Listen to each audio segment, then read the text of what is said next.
네, 안녕하세요. 6월 12일 목요일입니다. 어제 멤버십 수익률 보시면요. 서클 인터넷 그리고 퀀터신 그룹 두 종목에서 수익이 나서 16%가 추가가 됐습니다. 오늘은 조비에이션에 대해서 한번 설명을 드리려고 합니다. 그래서 조비에이션 같은 경우에는 추천 후에 16% 상승이다라는 거죠. 그래서 오늘의 주제는 급등이나 갭 상승 후에 조정은 필수 코스인가라는 거죠. 차트를 보시면요. 옛날에 이제 토요타 투자 소식이 이어지면서 이제 엄청난 상승을 했었어요. 그래서 한 30% 가까이 상승을 했었고 그 이후에 이제 좀 조정을 받았는데 특이할 만한 점은 음봉이 무려 6 개가 나왔다는 거죠. 네. 하지만은 이제 일정 지지선을 유지를 해 주면서 다시 한번 또 상승을 하게 되는 그런 모습입니다. 그래서 추천일 종가 기준으로 많이 조정을 받은 사례예요. 그래서 요 음봉 6 개를 아마 버티시면서 분할 매수를 하셨다면은 16% 보다 훨씬 큰 수익을 얻었을 것이다라는 거죠. 그래서 여기서 인제 알 수 있는 교훈은 이 플러스 알파죠. 예, 시장 초과 수익률. 초과 수익률을 어떻게 우리가 높여야 되는가? 라는 질문을 한다면은 역시 "음봉에서의 매수다. 추가 매수다."라고 얘기할 수밖에 없죠. 그래서 갭 상승 이후에 어떤 모습을 보여줬느냐. 요거에 따라서 어떤 우량주, 믿을 수 있는 실적 우량주하고 급등주, 스몰캡 급등주의 차이가 명확하게 드러난다는 거죠. 우량주 같은 경우에는 이제 고가놀이라고 하죠. 그래서 이렇게 장대 양봉, 갭을 띄워서 장대 양봉이 나오게 되면 이렇게 고가놀이를 하게 됩니다. 그래서 인제 오르락내리락 등락폭이 굉장히 좀 적다라고 볼 수 있죠. 그래서 완만하게 조정을 받거나 횡보를 하는데요. 어 이제 급등주 같은 경우에는 사실 뭐 위아래로 미친 듯이 흔들죠. 그래서 웬만한 개미들은 다 떨어져 나간다라는 거죠.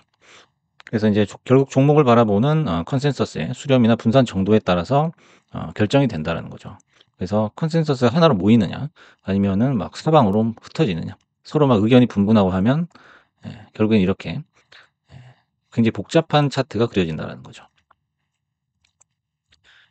좋든 나쁘든 한 곳으로 생각이나 의견이 몰릴 경우에 방향은 빠르게 정해진다는 거죠.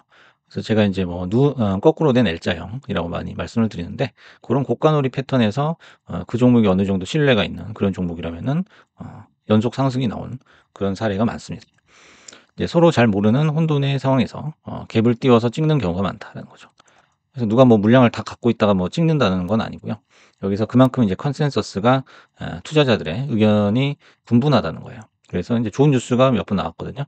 그래서 나와서 프리장이 갭을 띄우면 또 이제 차익 실현하는 어떤 물량들이 쏟아지고요. 거기서 또 인제 끝나는 게 아니죠. 또다시 뉴스가 나오면 또 떠요, 갭이. 어김없이 뜹니다.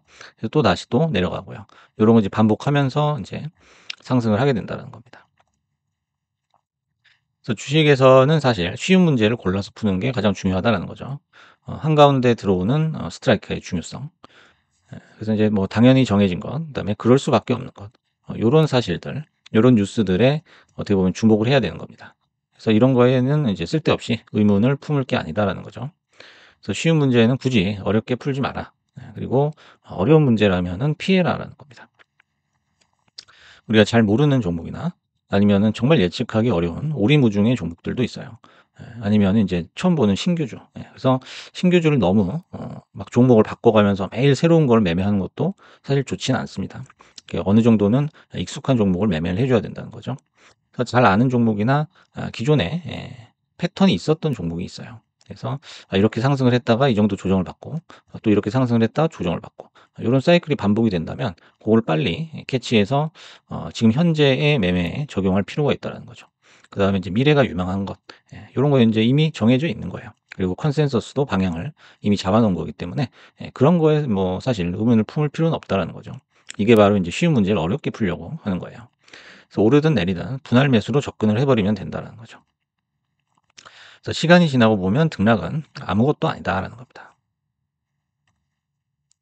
여기 보시면은 인제 이렇게 긴 시야를 넓혀서 보면은 보이지만은 요 부분만 보게 되면 특히 인제 요 4개 캔들 갭 상승했는데 요렇게 음봉 3 개가 나와 버리면 대부분 여기서 인제 포기를 하게 됩니다. 하지만 그렇지가 않다라는 거예요. 그래서 인제 이 부분에서의 감정을 한번 이렇게 기록을 해 보는 것도 좋아요. 그래서 시간이 지나서 다시 상승을 했을 때 내 감정들을 한번 이렇게 읽어 보는 거죠. 왜냐면 감정은 휘발성이기 때문에 이때 내가 무슨 생각을 했는지 잘 기억이 안 나거든요. 그래서 뭘 기록을 만약에 해 놓으신다면은 '아 내가 이런 것 때문에 지금까지 수익이 잘 안 났구나.' 라는 거를 이제 알 수가 있겠죠. 그다음에 이제 단순 가격 하락과 조정의 온도 차이를 설명할 수 있다면 이미 고수다라는 거죠. 조정을 받는 것도 하락이죠. 가격이 조정받는 거고 하락하는 거고. 그다음에 어떤 급등주가 완전히 뭐 설거지라고 그러죠. 속된 말로. 설거지 당해 가지고 가격이 하락하는 것도 똑같은 어떤 가격 하락이죠. 하지만 그 두 가지는 명확한 차이가 있다는 거죠. 바로 컨센서스의 방향이에요. 그래서 컨센서스가 위냐 아래냐 어느 쪽을 바라보고 있느냐. 결국에 중요한 거는 추세라는 거예요. 그래서 이제 설거지 당하면은 더 이상 회생 불가죠. 당분간은 이제 거의 못 올라오기 때문에 그건 이제 하락으로 다 보는 거예요. 그런 이제 의견 일치 투자자들의 컨센서스가 잡힌 거고 조정이라는 거는 언젠가는 트리거만 한번 당겨 주면은 바로 튄다라는 거예요. 여기를 돌파할 수도 있다라는 거죠. 그걸 보여주는 사례입니다. 그래서 우리가 이제 분할 매를 자꾸 반복을 하는데요. 한 번 사서 한 번 파는 단판 승부를 너무 좋아한다는 거죠. 예. 단판 승부를 해야 된다고 생각하는 사람도 있어요. 엄청난 고정관념이죠, 그거는. 그래서 어떤 분할 매수라든지 보유 기간에 대한 개념을 좀 찾아야 된다라는 겁니다. 그래서 한 번 사서 한 번 파는 요 단판 승부에 익숙해지면 승률은 계속 아래로 내려갈 것이다라는 거죠. 그래서 이제 뉴스도 몇 개 이렇게 살펴보겠습니다. 6월 6 일에는 이제 최근에 미국 드론 지배력을 발휘하기에 행정명령에 서명을 했다고 하죠. 그래서 이제 전기 수직 이착륙 프로그램을 개발하도록 지시한 내용이 포함이 돼 있다라는 거예요. 그다음에 6월 3 일에는 이제 사우디랑 계약을 했는데 자사 전기 항공기에 대한 잠재적 유통 계약을 모색하기 위한 MOU죠. MOU에 서명을 했다.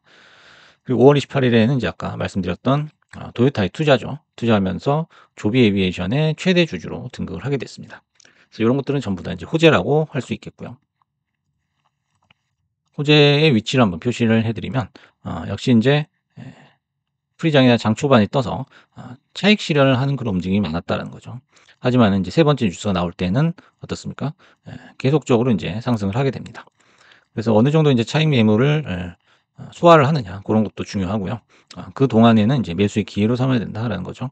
그래서 주식을 하실 때는 양봉을 너무 좋아해도 안 된다는 거죠. 그래서 양봉에서 자꾸 매수 버튼으로 매수 버튼 클릭으로 연결이 된다면은 그거는 이제 실력이 없다는 증거라고 볼 수 있습니다. 그래서 이제 뉴스는 앞으로도 계속 나올 거고요. 7에서 10 사이클이 한 번 더 나올 수도 있다. 그래서 지금 현재 7.5에서 지지를 해주고 10에서 자꾸 맞고 떨어지고 있거든요. 그래서 앞으로도 다시 한번 흔들 수가 있다라는 거죠. 그래서 이제 조비 같은 경우에는 이제 항공기 제조 외에도 조종사 교육 프로그램 그리고 자체 운항 관리 소프트웨어를 포함하는 포괄적인 생태계를 구축할 예정이다라는 거죠. 그래서 이런 수직 통합 방식이 효과적으로 실행된다면 상당한 경쟁 우위를 갖출 수 있는 그런 종목으로 판단이 됩니다. 마지막으로 이제 지지선, 저항선 이렇게 그어봤는데요. 이번에 이제 등락을 거듭하면서 지지선이 어느 정도 확인이 된 거예요. 그 확인이라는 게 바로 컨센서스라는 거예요. 그 컨센서스는 차트에 반드시 찍히게 되어 있습니다. 그래서 이제 그 전에 맞고 떨어졌던 요 7.5 자리를 넘어서 이제 저항의 지지로 바뀐 그런 시점이다라는 거죠. 그다음 목표는 이제 10.7이 되겠죠. 그래서 이제 10.7 고지를 만약에 넘게 된다면 한번 또 되돌림이 나오겠죠. 그다음에 다시 또 재상승을 할 때는 지금 현재 위로는 거의 매물이 없다라고 볼 수 있습니다. 그래서 생각보다 여기서는 속도가 날 수도 있겠다는 거죠. 그래서 이제 현재 시총이 한 10조 정도 되는데요. 요 10조 원의 벽을 넘을 수 있다면은 그렇게 무거운 종목은 아니기 때문에 또 의외의 랠리가 나올 수도 있겠다라고 생각이 들면서 앞으로도 꾸준히 관심을 가져봐야겠습니다. 감사합니다.